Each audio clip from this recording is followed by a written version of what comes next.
I stood beside my suitcase on the side of a road that seemed to have no beginning and no end, watching the dust from Evan's car fade into the hot evening light. For a few stupid seconds, I honestly believed he was joking, that he'd brake hard, laugh at my panic, and reverse back toward me with an apology. Instead, the road stayed empty except for the black ribbon of asphalt, the reddish gravel, and my own shadow trembling at my feet. I kept staring ahead until my eyes watered, convinced that if I looked away for even a moment, I'd miss the exact second he returned. My heart wouldn't accept what my mind had already begun to understand.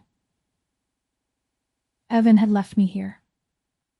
I froze. My fiancé, the man who promised me forever, had rolled down his window, looked at my shocked face, and told me to figure it out myself. I replayed the argument that led to this, searching for the line I crossed, the unforgivable thing I must have done. His last words kept striking me from inside, as if they had edges. Figure it out yourself. He hadn't shouted them. That would have been easier. He had said them in a flat, impatient voice, the same way he sometimes dismissed a waiter or hung up on a telemarketer. It was the casual cruelty that hurt most. It meant he'd already decided I wasn't worth explanation, not worth tenderness, not worth basic safety. Pressed my arms around my body, hearing those words repeat with every heartbeat until it felt as though the desert itself was speaking them back to me. I grabbed my phone from my bag and lifted it high, then higher, turning in a slow circle like someone performing a ridiculous ritual. No bars. Not one. The screen reflected my own face back at me, flushed, confused, and beginning to break. I walked several paces in each direction, hoping the signal might appear if I reached the right invisible spot. Nothing changed except the ache in my sandals and the pounding in my temples. Of course there was no service. He hadn't left me. He had chosen a place designed to erase me. The sun pressed down like a hand on the back of my neck. Heat shimmered above the road, blurring the distant mountains and turning the horizon into a cruel mirage. Dry wind skimmed across my face, carrying dust that clung to my tears before they had fully formed. I understood how vulnerable I was in a way I'd never felt before. This wasn't a dramatic scene from a movie that ended when someone yelled cut. This was real. I was alone, thirsty, far from any town, and dependent on the mercy of whoever passed by. I called Evan anyway, pressed his name, listened to the ringing, and imagined him glancing at the screen with annoyance. Maybe he'd cool down. The call ended. I called again immediately, walking in tight circles around my suitcase as if motion could keep panic from overtaking me. Each ring sounded thinner than the last, stretched between us like a thread about to snap forever. On the fourth attempt, the call went straight to voicemail. My breath caught so sharply it hurt. He had blocked me, or turned off his phone, or decided that my fear wasn't important enough to hear. I whispered his name once, uselessly, to the voicemail greeting before it beeped. Then I ended the call and stared at the black screen in my hand. The finality of it opened something raw inside me. My knees gave out before I could stop them. I sank down beside my suitcase, gravel biting through the thin fabric of my dress, and bent over as sobs finally tore free. I cried hard enough to make my chest ache, hard enough to taste salt and dust together on my lips. Every humiliation of the last year seemed to rise up and join this moment. The apologies I accepted too quickly, the silences I excused, the way I'd kept shrinking myself to keep the peace. Out here, with no witness except the sky, there was nothing left to protect. Even my pride abandoned me. I don't know how long I cried before I saw the headlights. First, they looked like two pale stars moving low against the road, distorted by the heat. I wiped my face quickly and squinted, afraid I was imagining rescue because I needed it too badly. But the lights grew brighter. A large vehicle approached with steady, unhurried confidence. My pulse quickened. Anyone could be inside. Kindness. Danger. Something worse than being alone. I rose too fast, one hand gripping the suitcase handle, the other wiping tears that wouldn't stop returning. The black SUV slowed as it reached me, its engine purring with expensive power, dark windows reflecting the dying sun. Gravel crackled under its tires as it stopped directly in front of me. For one suspended second, nobody moved. I could see my own small reflection in the glossy door, a stranded woman holding herself together by force. Then the rear passenger door opened. A man stepped out with the measured grace of someone used to command. He was tall, broad-shouldered, dressed in a black suit that looked untouched by the desert. One glance at him told me he wasn't ordinary, and ordinary men already frightened me enough. He shut the door behind him and stood still, giving me space, but his presence filled the road more completely than the SUV itself. Dark hair brushed back from a severe face, expensive sunglasses hiding his eyes until he removed them and hooked them into his shirt. His gaze was sharp enough to feel like a touch, sweeping from my suitcase to my tear-stained cheeks. Then back to the empty road behind me. He looked dangerous in the clean, controlled way of a man who never had to raise his voice. Every instinct told me to be careful. He didn't begin with suspicion, which unsettled me more. His first words were quiet and direct. "Who left you here? Not what happened. Not who are you. Not do you need help." He had looked at me once and understood the shape of my humiliation. Something in his tone suggested he was used to identifying weakness because others tried to hide it from him. I opened my mouth and found no answer waiting. My throat hurt from crying and heat. I clutched the suitcase handle harder, as though that piece of molded plastic might anchor me against the force of his attention. "No one," I said too quickly. "I missed my ride." The lie sounded pitiful even to me. His gaze dropped to the suitcase, then to the tire tracks cutting away from where I stood. He didn't call me a liar. He didn't need to. One dark brow lifted by the smallest degree, and shame flooded my face hotter than the sun. If he laughed, I thought I might shatter. Instead, he stepped slightly closer, then seemed to notice me flinch. He stopped at once, studying me with unsettling patience, like a man confronting a wounded animal that might bite from fear. "You aren't a woman who missed a ride," he said. I swallowed and looked away, embarrassed by how easily he saw through me. He glanced down the road again, then back at me. The air around him held a strange authority, as if the desert itself would answer if he gave it orders. Yet, there was something hungry in the way he looked at me. He seemed angry, but not at me. Before I could retreat, he lowered himself to one knee on the gravel, bringing his face closer to mine without towering over me. The movement startled me more than if he'd grabbed my arm.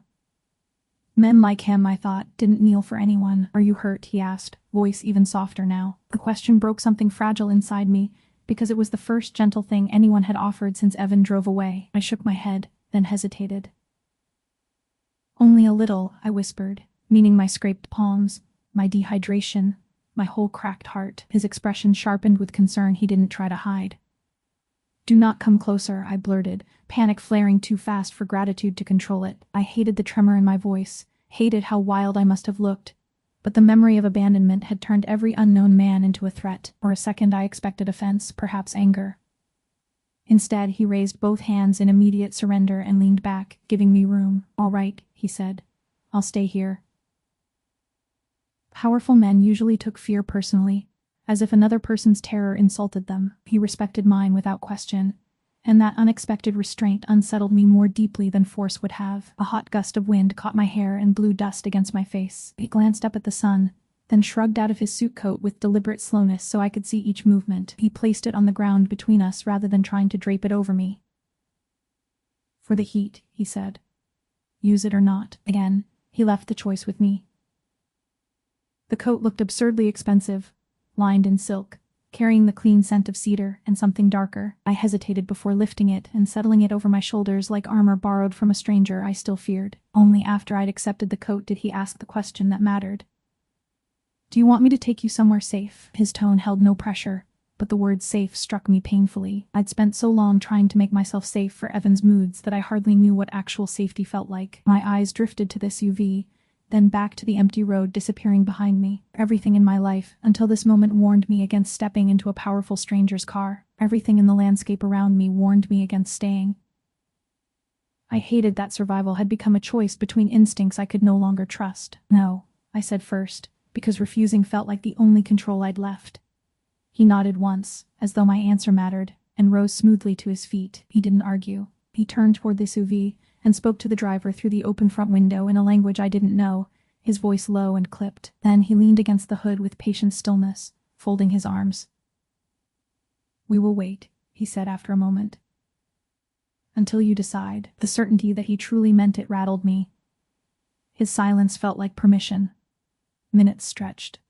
Heat blurred the road. I kept expecting him to grow impatient, to tell his driver to leave, to reveal the hidden cruelty that power usually carried. Instead, a second man stepped out from the front seat, took a sealed bottle of water from a cooler, and handed it to him. He crossed partway toward me, stopped at my first tensing movement, then set the bottle beside my suitcase and walked back without a word. The stranger in black said nothing about it. He merely returned to his place near the hood, gaze scanning the horizon like a sentry while I stared at the water as if it were a test. Thirst won before pride could. My hands shook badly as I twisted the cap and drank. The water was cold enough to hurt, sliding through my dry throat like mercy. I'd not realized how close I was to dizziness until that first swallow steadied me. When I lowered the bottle, he was looking away, giving me privacy even in that small weakness. Something inside me shifted, a degree. Kindness without demand felt so unfamiliar that I mistrusted it more than malice. Yet my body knew what relief was, even if my heart still argued. I picked up my suitcase and took one step toward the SUV. He straightened at once but didn't move until I nodded, the smallest signal that I was ready. Only then did he open the rear door himself and stand aside. The interior looked cool and shadowed, rich leather and dark wood, another world compared with the blazing road. I climbed in carefully, still clutching the half-empty water bottle like a weapon. He placed my suitcase in the back compartment, then entered beside me rather than across from me, close enough to remind me of risk, far enough to honor my fear. When the door shut, outside heat disappeared. The car began moving with a smoothness that made the world outside seem unreal, a painted desert sliding past tinted glass. No one spoke. The driver watched the road. The man beside me sat with one arm resting near the door, posture relaxed but alert, as if he could become dangerous in a single breath if needed. I focused on counting highway markers, anything to keep from noticing how trapped I was. Yet I also noticed that the doors were unlocked. Nobody asked for it. Nobody asked my name. The absence of pressure made me more aware of every small kindness. My hands wouldn't stop shaking. I tucked them under the borrowed coat, hoping he'd not notice, but his eyes dropped briefly and saw everything anyway. "You are safe," he said. Just those two words, spoken without performance, as if he were making a promise to himself as much as to me. Safe in a black SUV, with a stranger whose presence radiated danger. Safe after being abandoned by the man who was supposed to love me, yet my breathing slowly eased against my will. I closed my fingers into fists and held on to those words because there was nothing else. After several miles, he offered his name. Luca Moretti. He said it the way people announced weather, with no need to explain significance. Unfortunately, I knew it. Everyone in the region knew it, though usually in lowered voices and unfinished sentences. Luca Moretti, the man rumored to own half the city through legal businesses and the other half through fear. The man newspapers never named directly when violence erupted, though everyone understood the shadows behind their careful phrasing. All the cars and all the miles of desert. This was the one that stopped. "You know who I'm," he said, not as a boast but an observation. I nodded, unable to manage more. He studied me for a beat, then looked back out the window, as if allowing me the dignity of my terror. "Most people," he said, "use that knowledge to ask what I want from them." He turned toward me again, eyes unreadable. "I'm asking something else. What do you want to do now?" The question landed with more force than any threat. Evan had spent years telling me what I should want. Sitting beside a feared man, I realized I'd no idea how to answer for myself. The city lights appeared slowly, then vanished again as the SUV turned through private gates set far from the main road. Beyond them lay a winding drive bordered by cypress, fountains catching moonlight, and an estate so vast it looked less like a house than a kingdom built to discourage trespass. My pulse quickened again. Whatever fragile calm I'd found in the car dissolved beneath the weight of iron gates and armed guards.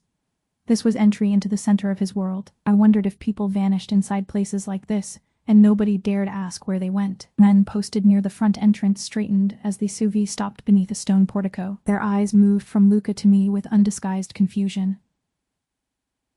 I could read their thoughts. Who was I, dusty and tear-stained, wrapped in their boss's coat? One of them hurried forward to open my door, but Luca lifted a hand, and the man froze instantly. Luca stepped out first, then offered me his hand. When I hesitated, he withdrew it without offense and stood nearby while I climbed out on my own. No one spoke. Inside, cool marble floors reflected chandelier light. The air smelled faintly of lemon polish and expensive wood. I expected locked doors, questioning, perhaps guards stationed outside whatever room I was given. Instead, Luca summoned a middle-aged housekeeper with kind eyes and said, "She is a guest. Make sure everyone understands that." The last sentence carried an edge like steel wrapped in silk. No one argued. The woman nodded and gently invited me upstairs. Guest. Not prisoner. The distinction should have been minor, but it mattered. For the first time since the road, my body loosened enough to feel how exhausted I truly was. The room they gave me was larger than my apartment, with tall windows, a bed draped in white linen, and a bathroom stocked with everything from toothbrushes to expensive soaps. Fresh clothes waited folded on a chair, simple and soft, chosen in my size with unnerving accuracy. I stood there for a long moment, overwhelmed by the contrast between desert dust and this carefully prepared refuge. Nobody hurried me. Nobody knocked to demand gratitude. I showered until the water ran cold and watched dirt spiral down the drain like a piece of my old life dissolving. When I dressed, I barely recognized my own reflection. By the time I came downstairs, hunger had sharpened into weakness. A long dining room table had been set with more food than I could process at first glance. Soup, bread still warm, roasted vegetables, grilled fish, fruit, tea. I stopped in the doorway, embarrassed by how ravenous I felt. Before I could ask whether I should eat alone, Luca entered from another room, jacket removed, sleeves rolled to his forearms. He looked less untouchable that way, though not less dangerous. "Sit," he said quietly. "You need to eat." Instead, my stomach answered before my pride could. I expected him to leave once he saw me seated. Instead, he took the chair across from mine and began serving food onto his own plate with economical movements. We ate in near silence at first. I couldn't decide whether his presence made the room safer or more intimidating. He noticed when I reached for bread with trembling fingers and slid the basket closer without comment. The quiet wasn't empty. It held observation, restraint, and something else I didn't yet know how to name. Finally, when I'd managed half the soup, I lifted my eyes and asked the question that had been pressing against my ribs all evening. "Why did you stop?" My voice sounded steadier than I felt. He set down his glass and considered me with that infuriating calm of his, as if he didn't speak until he'd separated truth from convenience. "Because I know what it looks like when someone has nowhere to go," he said. No grand speech followed. The answer was so bare that I missed the wound inside it. I studied his face, the brief tightening around his mouth, and knew there was history there. Men didn't carry that kind of self-command without first surviving something brutal. I should have left the subject alone, but hunger and exhaustion had stripped away some of my caution. "What happened to you?" I asked before I could reconsider. For the first time, his gaze shifted away from me. "When I was 15, he said. "Someone I trusted decided I was easier to abandon than protect." He didn't elaborate, and that made the confession heavier. I imagined a younger version of him, hard edges not yet formed, learning the exact lesson I'd learned on the road. The room felt different after that, less like a place ruled by rumor, and more like a shelter built over old damage. Something softened between us then, invisible but real. I no longer saw only the feared name, the guards, the black suit. I saw the discipline of a man who had taught himself never to be helpless again. And I wondered what it had cost him. He must have noticed the change in my face, because his own expression eased slightly, not into warmth exactly, but into less distance. "Eat," he said again, quieter this time. "You can think tomorrow." I obeyed because he was right. For once, being told what I needed didn't feel like being controlled. My phone rang as the housekeeper cleared the plates. Evan, his name on the screen made my stomach twist so hard I nearly dropped the device. Luca's eyes flicked to the display, then returned to my face. He didn't ask who it was. He didn't reach for the phone. I answered because some wounded part of me still needed an explanation. Before I could speak, Evan started blaming me. He said I'd overreacted, that I'd embarrassed him, that I always turned small arguments into drama. His voice carried annoyance, not concern. He sounded inconvenienced, not ashamed. "Why did you leave me there?" I asked, keeping my voice low only because I refused to let him hear me cry again. He exhaled like I was exhausting him. "You forced me to cool off," he said. "If you hadn't pushed, none of this would have happened." The lie of it stunned me. He was rewriting the scene while I was still covered in its dust. I looked across the table and found Luca watching me with an expression that had gone still. Not intrusive. Not controlling, simply attentive. Like a man recognizing a familiar cruelty and refusing to interrupt my right to hear it clearly. I wanted Luca to take the phone, to threaten Evan, to tell him what he deserved. That impulse scared me because it revealed how little faith I'd left in my own voice. But Luca did thing. He sat back and let me choose. That restraint gave me strength I'd not have found if he'd intervened. "Why will you not answer me?" I said into the phone. "Why that road? Why no signal? Why block my calls?" Silence stretched, and in it I heard not uncertainty but calculation. Evan was deciding which lie would serve him best. Suddenly I understood how often he'd done that before. When the call finally ended, my hands were cold despite the warm room. Luca spoke only after I set the phone down. Never let someone convince you that abandoning you was your fault. The words cut through the fog Evan always left behind. They were simple, severe, but they carried an authority born of certainty rather than comfort. I looked at him and realized he wasn't offering sympathy. He was correcting a poisoned belief before it could settle deeper inside me. Across the room, two men in dark clothing appeared in the doorway. Luca turned his head slightly, and without another word they understood an instruction had been given. I learned later that his security team began investigating before I even went upstairs that night. At the time, I only saw fragments.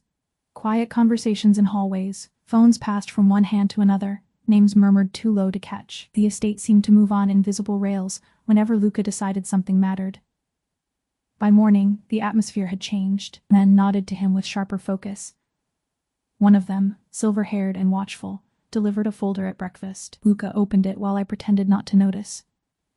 His face didn't change, but the room cooled anyway. After a moment, he lifted his eyes to mine. "Your fiancé didn't leave you in anger," he said. "He chose that road in advance." The words hit like a slap. I stared at him, waiting for some correction, some gentler version. None came. He slid the folder across the table.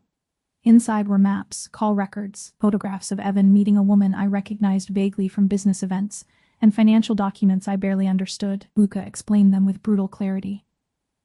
Evan had been negotiating around my family's assets for months.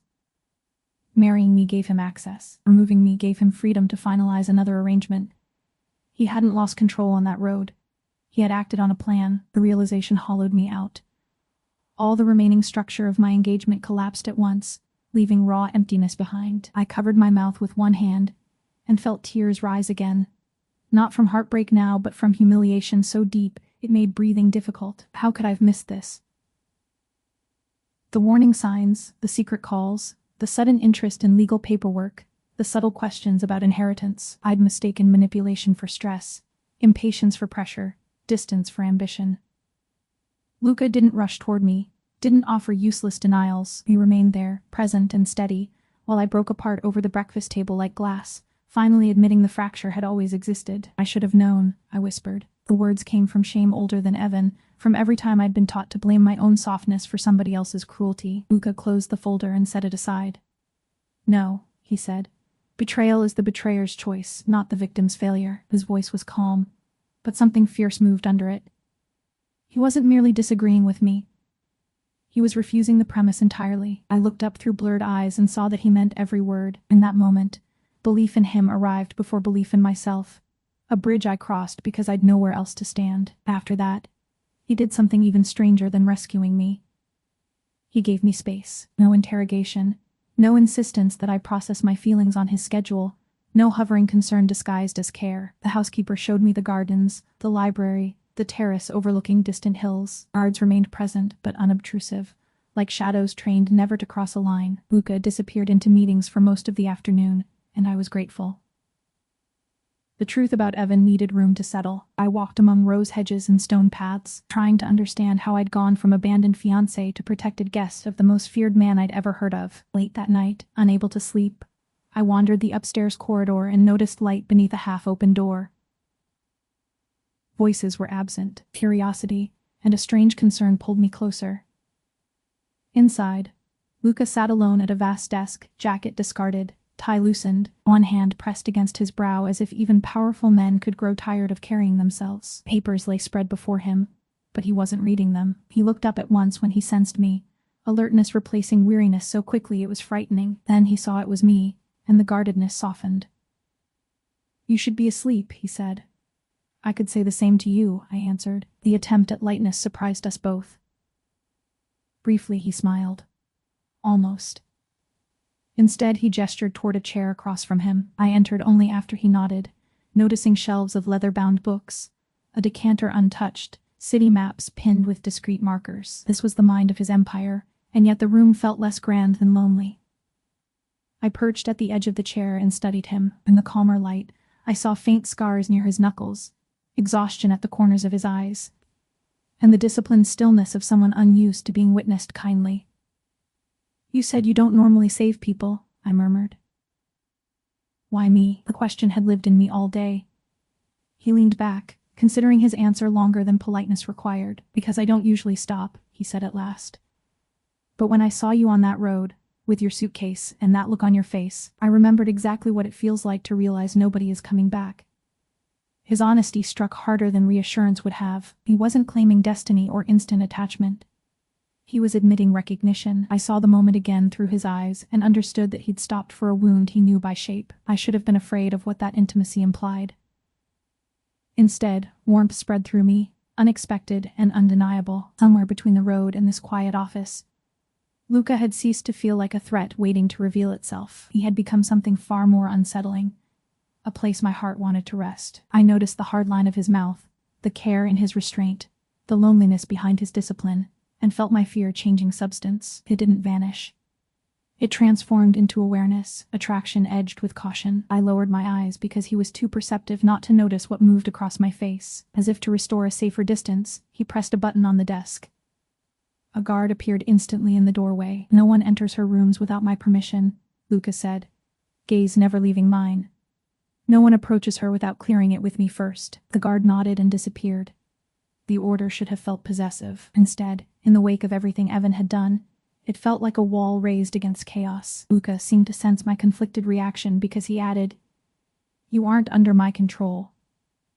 You are under my protection." The distinction settled softly over my frayed nerves like another borrowed coat. That night I returned to my room and slept without bolting awake every hour. For the first time in months, tomorrow didn't feel like a courtroom where I'd stand trial for failing someone else's expectations. When dawn seeped through the curtains, I lay still and recognized the absence of dread. It made me cry. Safety wasn't a locked room or armed guards or a powerful name. Safety was what my body felt when it believed it wouldn't be blamed for existing. I'd found that strange miracle in the house of a man people feared. The irony would have been laughable if it hadn't been so painfully true. The message arrived after noon. I was in the library pretending to read when voices sharpened in the hallway outside. One of Luca's men entered without his usual composure and handed over a sealed envelope to another guard, who carried it away at once. Minutes later, Luca appeared in the doorway, every trace of warmth stripped from his face. I'd never seen the full weight of his reputation before then, but I saw it now. He crossed the room with controlled fury and held out a sheet of paper. My name was written across it in heavy black letters. Below it was a single sentence. "We know where she is." The air seemed to thin around me. Luca folded the note once, precisely, and slipped it into his pocket. "We are moving you," he said. No softness. No explanation. The feared man from rumor had stepped fully into the room, and the transformation was more frightening than any raised voice. Yet his hand hovered near my back as he led me through a hidden corridor behind the library shelves, careful never to push. We descended a narrow stairwell into a reinforced suite below the main house. The room was elegant despite the security steel hidden in its walls. Only when the heavy door closed did he finally exhale. "What is happening?" I asked. My voice sounded smaller than I wanted. Luca faced me, jaw tight. "Someone is using you to get to me," he said. I searched his expression for comfort and found only hard truth. He didn't insult me with lies. Whoever sent that message wanted him unsettled, exposed, distracted by concern. I felt guilt bloom instantly, ugly and hot. This was my chaos spilling into his world, my past endangering the one person who had shown me real care. I stepped back, shaking my head. "Then I should leave," I said. "Before more people get hurt because of me." He looked genuinely offended for the first time since we met. "You aren't a burden," he said. The force of it pinned me where I stood. "This isn't your shame to carry, and it isn't your responsibility to solve by disappearing." I opened my mouth to argue, but somewhere above us a distant crack split the air. Another followed, louder. Gunfire. The sound turned my blood to ice. Luca moved before fear could root me to the floor. He crossed the room in 2 strides, positioned himself between me and the door, and drew a weapon from the back of his waistband with terrifying efficiency. "Stay behind me," he said, and the command allowed no discussion. The next minutes fractured into noise and motion. Men shouted through radios beyond the reinforced door. More shots echoed across the estate, sharp and chaotic, followed by the dull concussion of something heavier. My heart pounded so violently I thought I might faint. Luca never glanced away from the entrance. He stood like a barrier shaped into human form, every muscle alert, one arm slightly extended behind him as though he could shield me by deciding to. For the first time, I understood how his empire survived. It wasn't only fear others had of him, it was the absolute certainty that he'd stand where danger was worst. When the radio on the wall finally crackled with a coded phrase, some of the tension left his shoulders. The property was secure. Several intruders had been captured. One had carried documents, burner phones, and enough carelessness to start talking once he realized whose men held him. Luca didn't leave immediately. He remained in front of me until a trusted lieutenant came personally to confirm the threat was contained. Only then did he lower the gun. Even so, his eyes stayed dark with restrained violence. What did they want? I asked once the lieutenant withdrew. Luca answered with chilling calm. Payment. Leverage. And proof that your fiancé has become involved with foolish people. By evening, the evidence was no longer ambiguous. Evan hadn't merely plotted to rid himself of me for money, he had aligned himself with a rival network that believed using me could pressure Luca in business matters I only partly understood. I sat in the same dining room where I'd once eaten soup with shaking hands, and felt my old life rearrange itself into something uglier than heartbreak. Luca placed a file in front of me, then stood back, letting me absorb the transcripts, photographs, and bank transfers without comment. My engagement hadn't been a failed love story. It had become part of a calculation made by men who mistook people for assets. The next afternoon, while the estate remained on alert, word came that Evan was at the gate demanding to see me. My pulse stuttered, then steadied. That surprised me. Fear was still there, but it no longer owned the whole room. Luca asked only one question: do you want to see him? The choice mattered more than the answer. I considered the garden beyond the windows, the guards along the paths, the man standing before me who would have thrown Evan out without complaint. Then I nodded. Yes, I said. I was tired of being haunted by a voice that grew smaller every time truth exposed it. They brought Evan to a sunroom overlooking the courtyard, elegant enough to soften confrontation if such a thing were possible. He entered in a tailored shirt with concern arranged carefully across his features, the exact expression he wore in public when he wanted strangers to admire his devotion. For a second, old reflexes tried to return. Then I noticed his eyes measuring exits, guards, and Luca's silent presence near the doorway. He was afraid. Good. He came toward me with hands spread in practiced apology. Baby, I came to fix this, he said. Hearing that familiar manipulative warmth now felt like listening to an actor who had forgotten his lines. He apologized without ever naming the harm. He said he'd panicked, that things had gotten complicated, that he never meant for me to be frightened. He asked me to come home and talk privately, away from outside influence. Outside influence. His gaze slid once toward Luca, then away. The phrasing made me smile. Luca said nothing. He stood with infuriating stillness, offering no threats, no prompts, no rescue. It was the silence of a man who would let me reclaim my own voice before he ever used his power for me. That silence became the strongest support I'd ever received. It left me nothing to hide behind. Why did you leave me on that road? I asked. No preamble this time, no trembling request for explanation. Evan's expression flickered. I told you, I needed space. Why that road? Why no signal? Why block my calls? His mouth tightened. Because you would have found a way to follow me, he snapped. Then seemed to hear himself and quickly softened his tone. I mean, you never let anything go. There it was, the truth leaking through contempt. He hadn't abandoned me because I was difficult. He had abandoned me because he believed I'd keep accepting whatever story he offered afterward. He thought fear would make me obedient again. The admission widened under pressure. He confessed more from arrogance than honesty. He had believed I'd never truly leave him because I'd stayed through everything before. He assumed that once I was frightened enough, grateful enough, isolated enough, I'd come back on his terms and sign whatever papers he placed in front of me. Even now, he spoke as if my heart were a tool he knew how to use. I listened in stunned clarity, feeling the final thread of attachment dissolve. The man I'd planned to marry wasn't misunderstood. He was exactly what he'd shown himself to be whenever he thought kindness unnecessary. You were right about one thing, I said when he finally stopped. My voice didn't shake. I was weak then. I kept thinking love meant endurance. I kept mistaking survival for loyalty. Evan's face shifted as he realized the old shame would no longer answer when he called it. But I'm not that woman anymore, I continued. You didn't break me on that road.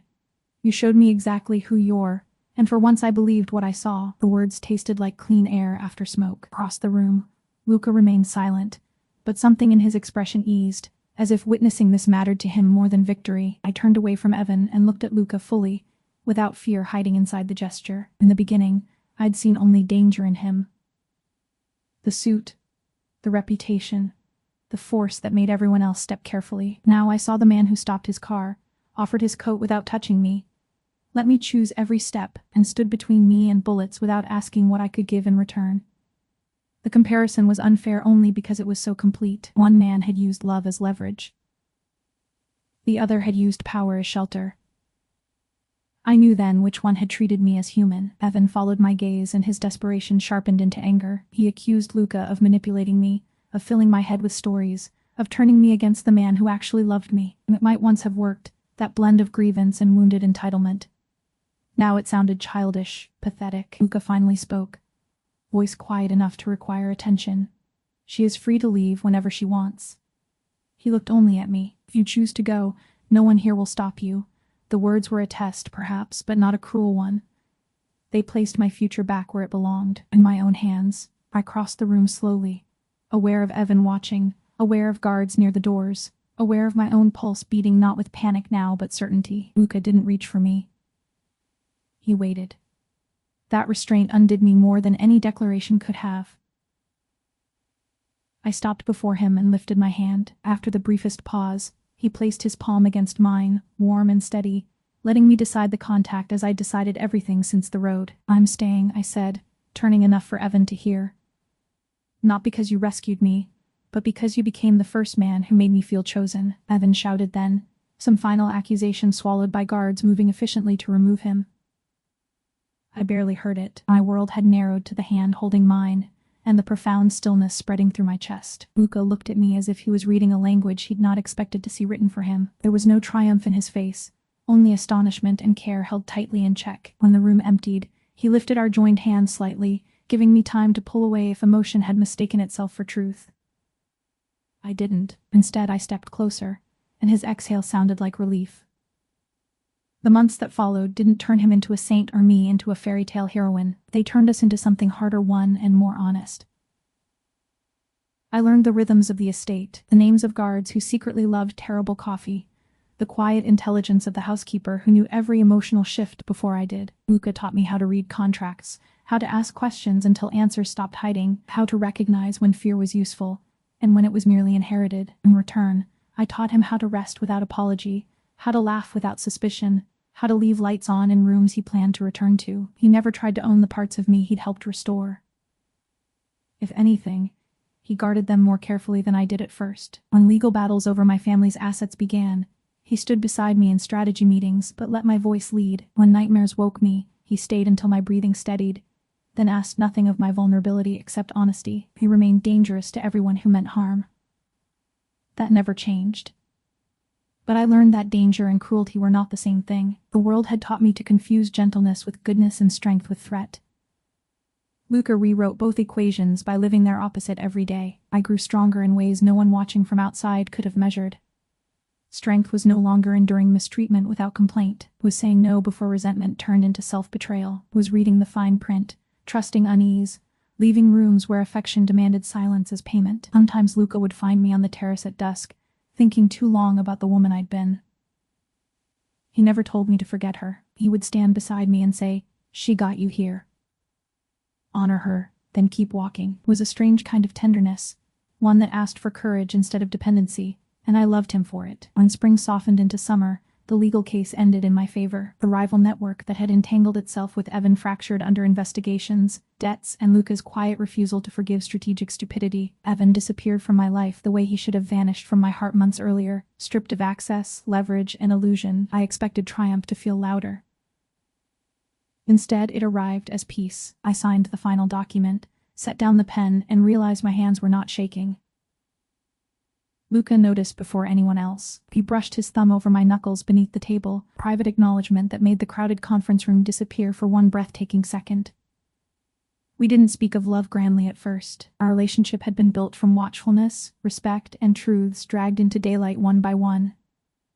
Yet love took shape anyway, and morning coffee placed exactly how I liked it, in the way he read my expressions before I named them, in the way I could calm his temper with a touch to his wrist when the rest of the room stood frozen. One night, long after everyone else slept, he traced the inside of my palm and said, "I'd forgotten that care can be chosen, not owed." I kissed him before he could look away.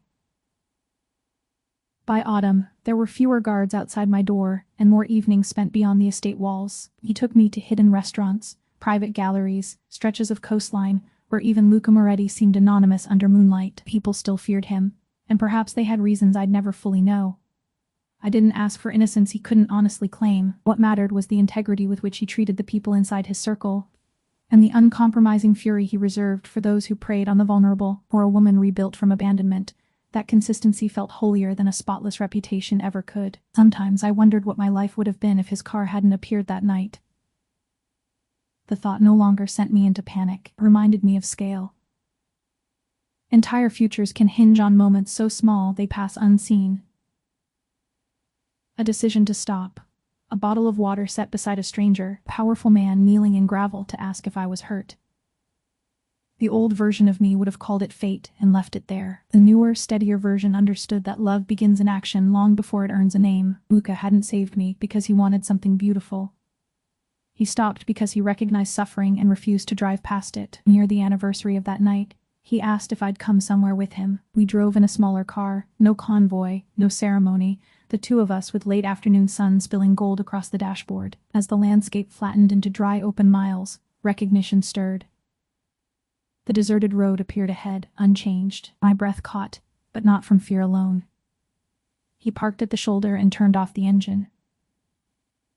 Briefly, neither of us moved. Then he came around to my side, opened the door, and offered his hand exactly as he'd not done the first night until I was ready. I stepped onto the gravel and looked down the endless stretch where my old life had once vanished in a cloud of dust. Memory touched me, but it no longer ruled me. The road was still lonely, the wind still warm, the horizon still severe. Yet I wasn't the woman left behind beside a suitcase, begging silence to become mercy. I was someone who had survived the revelation of being unwanted and found, beyond it, the far more radical experience of being cherished. I laced my fingers through Luca's and felt the solidity of the present answer the ghost of the past. He watched my face rather than the road, as if measuring whether this return hurt more than healed. I squeezed his hand first. "It is different now," I said.